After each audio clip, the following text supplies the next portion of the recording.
আবারও রোমান্টিক ধাঁচের সিনেমায় ফিরছেন ঢালিউড সুপারস্টার শাকিব খান। আর এই ছবিতে তার বিপরীতে দেখা যেতে পারে একজন জনপ্রিয় পাকিস্তানি নায়িকাকে, এমনটাই জানাচ্ছেন ঘনিষ্ঠ সূত্র। চলতি বছরই মুক্তি পেতে যাচ্ছে এই রোমান্টিক সিনেমা। শাকিব খানের সঙ্গে পাকিস্তানের একাধিক পরিচিত নায়িকার সঙ্গে যোগাযোগ করা হয়েছে। এরই মধ্যে একটি নাম ঘিরে আলোচনা সবচেয়ে বেশি পাকিস্তানি জনপ্রিয় অভিনেত্রী হানিয়া আমির। জানা গেছে, হানিয়া আমিরের বাংলাদেশে আসার আগেই গত আগস্ট মাসে শাকিব খানের সঙ্গে সিনেমা নিয়ে প্রাথমিক আলোচনা হয়েছিল। তখন হানিয়ার টিম থেকেও এই প্রজেক্টে কাজ করার ব্যাপারে আগ্রহ প্রকাশ করা হয়। যদিও এখনো আনুষ্ঠানিক চুক্তি হয়নি, তবে শাকিব হানিয়া জুটিতে সিনেমা করার বিষয়টি অনেকটাই এগিয়েছিল বলে জানিয়েছে সূত্র। তবে ব্যক্তিগত কারণে কিছুটা সময় নিতে চান হানিয়া আমির।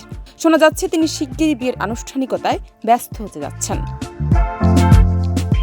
বিয়ের আনুষ্ঠানিকতা শেষ হওয়ার পর সময়সূচি মিললে শাকিব খানের সঙ্গে তাকে দেখা যেতে পারে বড় পর্দায়। সবকিছু ঠিক থাকলে শাকিব খানের বিপরীতে হানিয়া আমির অথবা অন্য কোনো পরিচিত পাকিস্তানি মুখ থাকবেন, এটা প্রায় নিশ্চিত বলেই জানাচ্ছেন সংশ্লিষ্টরা।